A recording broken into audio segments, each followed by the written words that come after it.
भारतीय सेना को मिला स्वदेशी नागास्त्र, एक दुश्मन के घर में घुसकर मचा देगा तबाही। जाने इसकी खासियत।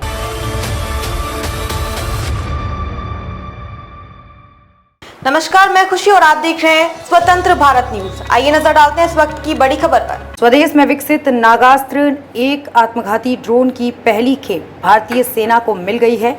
नागपुर की कंपनी सोलर इंडस्ट्री ने इन घातक ड्रोनों को विकसित किया है। भारतीय सेना ने आपातकालीन खरीद शक्तियों के तहत 480 लाइटनिंग म्यूनिशन की आपूर्ति का ऑर्डर दिया था। इनमें से 120 की डिलीवरी कर दी गई है।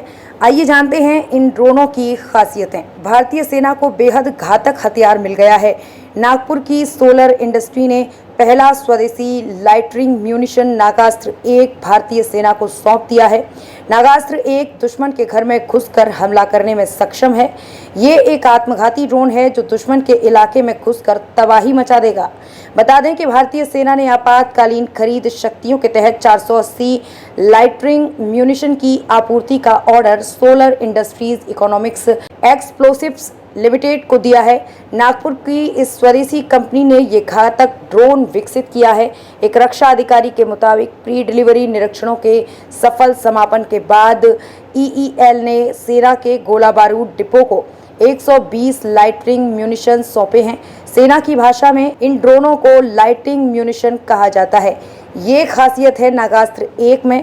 नागास्त्र एक आत्मघाती ड्रोन है। जीपीएस से लैस ये ड्रोन 2 मीटर की सटीकता के हमला कर सकता है। 9 किलोग्राम वजन वाले man portable fixed wing electric UAV की क्षमता 30 मिनट की है। Main in loop range 15 kilometre और ऑटोनोमस मोड रेंज 30 किलोमीटर है। इसका इलेक्ट्रिक प्रोपल्सन सिस्टम संकेत प्रदान करता है। इससे 200 मीटर से अधिक की ऊंचाई पर दुश्मन इसे पहचान नहीं पाता।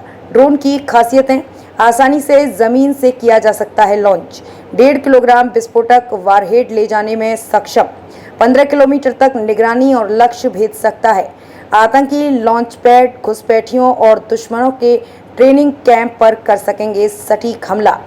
सौदे से जुड़ी खास बातें हैं। रक्षा क्षेत्र में मेक इन इंडिया के तहत सेना ने 480 नागास्त्र एक ड्रोन का दिया था ऑर्डर। ये आत्मघाती ड्रोन दुश्मन के ठिकानों पर सटीक हमला करने में सक्षम है। ये सौदा करीब 300 करोड़ रुपए का हो सकता है। आपातकालीन प्रावधानों के तहत सेना ने दिया था ऑर्डर। अब तक विदेश से खरीदे जाते थे ऐसे ड्रोन। ईईएल बनी पहली स्वदेशी कंपनी। अब तक के लिए बस इतना ही। फिर होगी आपसे मुलाकात ऐसी एक और बड़ी खबर के साथ। तब तक के लिए नमस्कार और देखते रहिए स्वतंत्र भारत न्यूज। ऐसे ही लेटेस्ट अपडेट्स के लिए हमारे चैनल को सब्सक्राइब करें और तुरंत नोटिफिकेशन पाने के लिए बेल आइकन प्रेस करना ना भूलें। यदि आप हमें फेसबुक के माध्यम से देख रहे हैं तो हमारे पेज को फॉलो जरूर करें। धन्यवाद।